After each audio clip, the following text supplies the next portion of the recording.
اللہ وبرکاتہ۔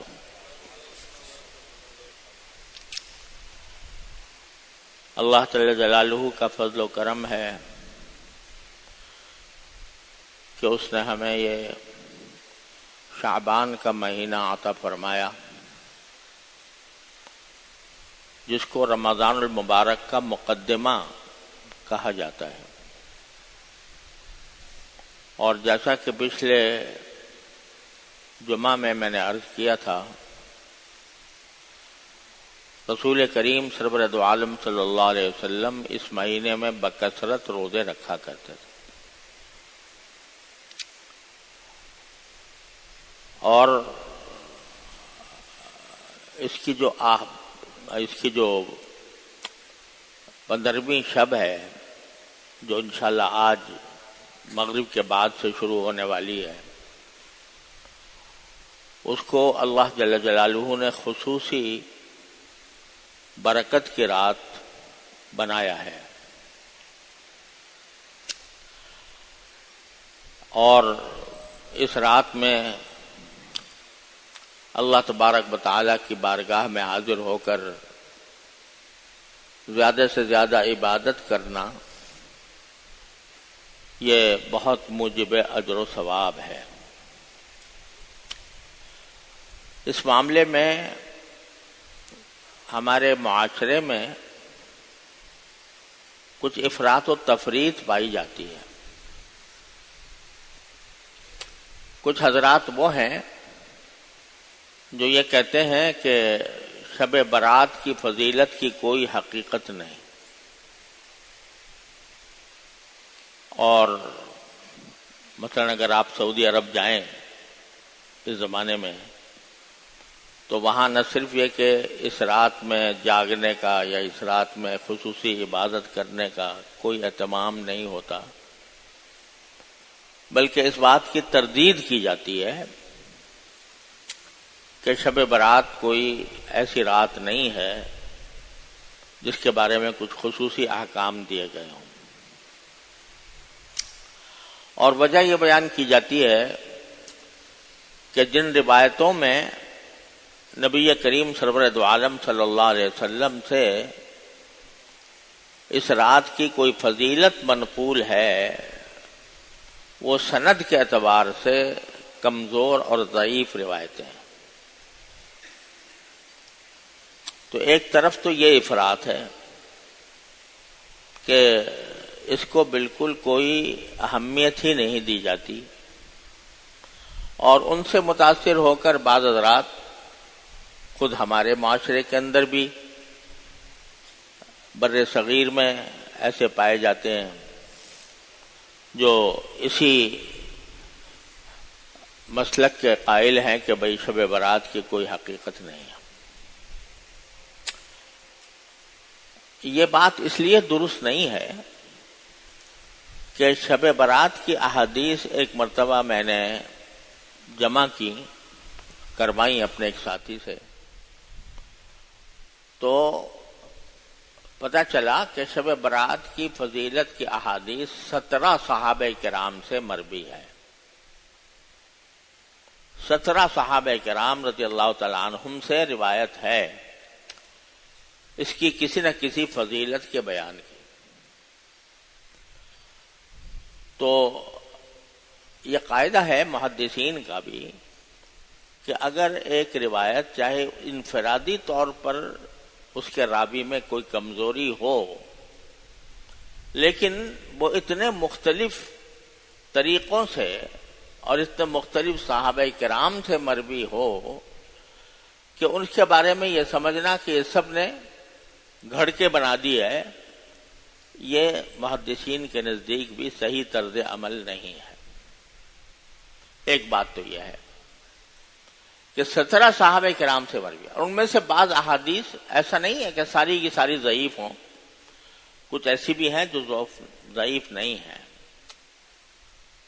اور دوسری بات یہ ہے کہ ایک کسی بات کے اوپر اگر امت کا تعامل چلا آتا ہے، یعنی صحابہ و تابعین کے دور سے لوگ اس کو اہمیت دیتے رہے ہوں اور اس پر عمل کرتے آئے ہوں تو محض اس وجہ سے کہ بھئی اس کی سند ضعیف ہے اس کو رد نہیں کیا جا سکتا. اس لیے یہ بات تو غلط ہے کہ شب برات کی کوئی فضیلت نہیں، کوئی اہمیت نہیں، یہ بات تو درست نہیں ہے. البتہ لوگوں نے اس کے اندر کچھ اپنی طرف سے چیزوں کا اضافہ کر دیا.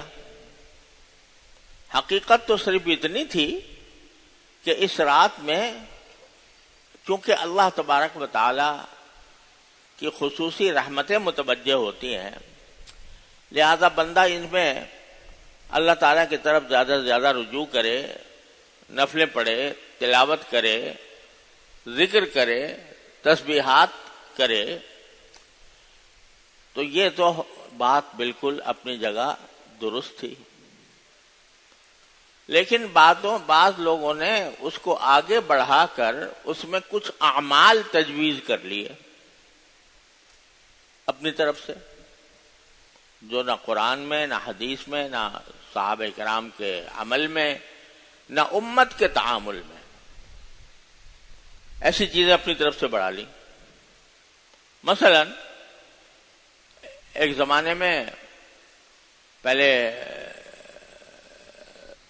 یہ ایک رواج ہو گیا تھا کہ اس رات میں خاص نماز پڑھی جاتی تھی. اس کا خاص طریقہ تھا، اس کی خاص رکعتیں تھیں، اور یہ کہا جاتا تھا کہ بھئی اس قسم کی نماز پڑھنی چاہیے شب برات کے اندر. کوئی خاص نماز اپنی طرف سے بنا کر شب برات کا اس کو لازمہ یا خاصہ قرار دے دیا گیا تھا.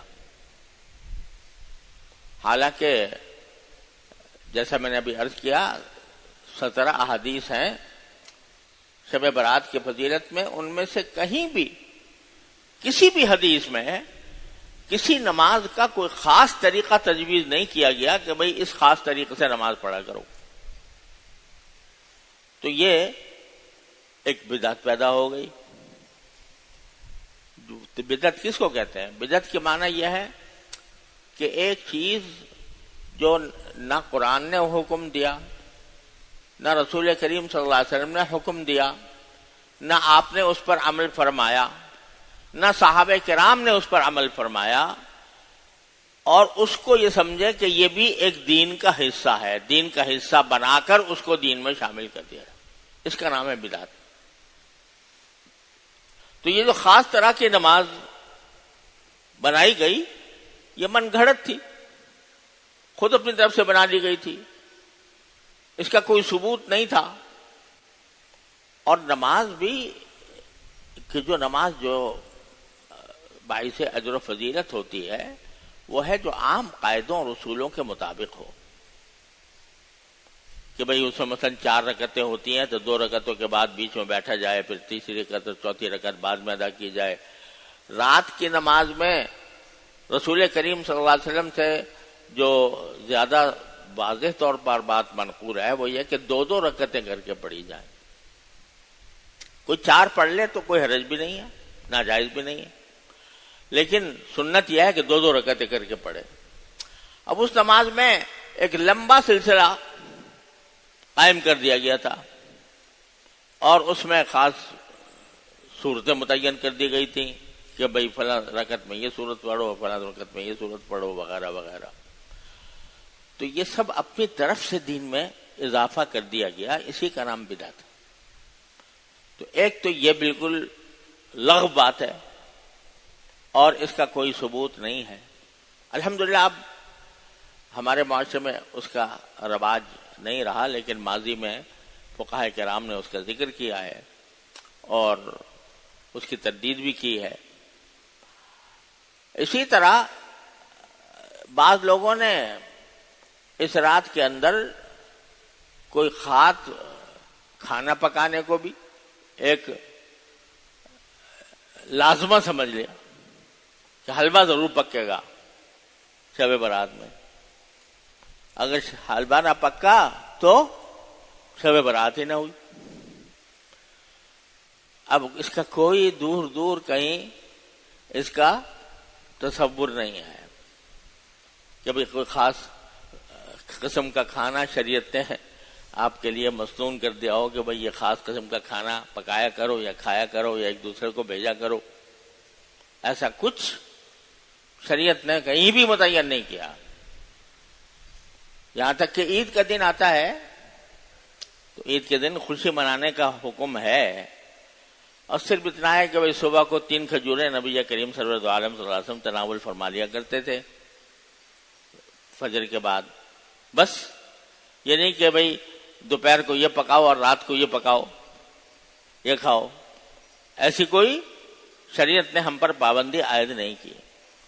تو اپنی طرف سے یہ بنا لیا گیا اور بنا کر اس کو شب برات کی ایک سنت قرار دے دیا گیا کہ شب برات کا ایک لازمی حصہ ہے، شب برات کی لازمی سنت ہے کہ حلوہ پکایا جائے اور وہ اس کو بھیج رہا ہے وہ اس کو بھیج رہا ہے، تبادلہ ہو رہا ہے حلووں کا. تو اس کو ایک طریقہ بنا لیا گیا جس کی کوئی اصل نہیں، اور ایک لوگوں میں یہ بھی مشہور کر دیا گیا فضول جس کی کوئی اصل بھی نہیں ہے. مشہور یہ کر دیا گیا کہ نبی کریم سرور دو عالم صلی اللہ علیہ وسلم کا دندان مبارک شہید ہوا تھا تو اس موقع پر آپ کو نرم غذا کھانے کی ضرورت تھی، لہذا حلوہ آپ نے تناول فرمایا تھا. اب اس کا کوئی جڑ بنیاد نہیں ہے اس بات کی.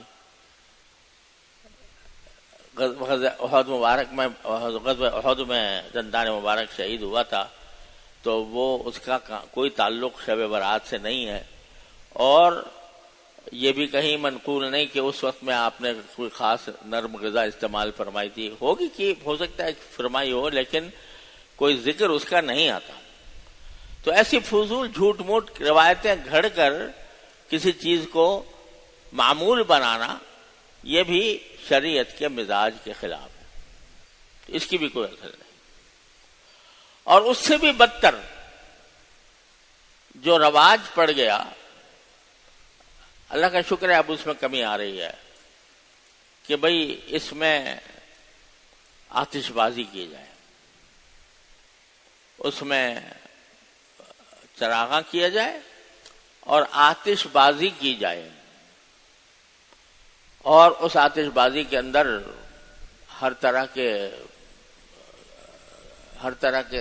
کے آلات استعمال کیے جاتے ہیں، ہر طرح کی چیزیں استعمال کی جاتی ہیں. پہلے تو اس کا بہت زیادہ رواج تھا، اور آپ لوگوں کی تو یاد نہیں ہوگا، ہم نے اپنے نوجوانی میں دیکھا تھا کہ جو یہ ہمارا صدر میں جو بوری بازار ہے وہ پورا کا پورا جل کر راکھ ہو گیا تھا اس رسم بد کی وجہ سے کہ آتش بازی کی جاتی تھی. وہ آتش بازی کے اندر ظاہر ہے کہیں نہ کہیں کوئی آگ کا کوئی ٹکڑا، آگ کا کوئی انگارہ، کوئی چنگاری کہیں جا کر لگ گئی، اس سے آگ بھڑک اٹھی تو بہت بڑا المیہ پیش آیا تھا، پورا بازار کا بازار جل گیا تھا. تو اس کی بھی کوئی اصل نہیں. یہ در حقیقت کچھ ہندوانہ رسمیں ہمارے معاشرے میں در آئی ہیں اس وجہ سے کہ سال سال ہم نے ہندوستان میں اس طرح گزارے کہ ہم ہندوؤں کے ساتھ رہتے تھے، تو بہت سی ہندوانہ رسمیں بھی ہمارے اندر آ گئی تھیں. تو ہندوؤں کے یہاں ایک دیوالی کی رسم ہوتی ہے جس میں آگ جلائی جاتی ہے، وہ چراغ جلائے جاتے ہیں. تو اسی سے شاید متاثر ہو کر مسلمانوں نے کہا چلو ہم بھی یہ کام کرنا شروع کر دیں. اور میں کیا عرض کروں، دیوبند میں جو ساری اکابر کا مرکز تھا اور جہاں سے بدعتوں کا خاتمہ ہوا ہے، وہاں ایک زمانے میں شب برات میں ایک جنگ ہوا کرتی تھی، باقاعدہ جنگ. شہر کو 2 حصوں میں تقسیم کر لیا جاتا تھا، ایک حصہ ایک فریق اور دوسرا حصہ دوسرا فریق. دونوں کے درمیان جنگ ہوتی تھی اور ساری رات جاری رہتی تھی. ہمارے اکابر علماء دیوبند نے اس کے اوپر نکیل بھی کی، لیکن یہ سلسلہ اللہ کا شکر ہے وہ بند ہو گیا قصہ. تو غلط طرح طرح کی چیزیں شب برات کے ساتھ منسوب کر دی گئی ہیں جن کی کوئی حقیقت نہیں ہے، اور نہ صرف یہ کہ حقیقت نہیں ہے بلکہ ان کو ان میں سے بعض چیزوں کا پر عمل کرنا الٹا گناہ کا موجب ہے. یہ آتش بازی اسی طرح کی چیز ہے.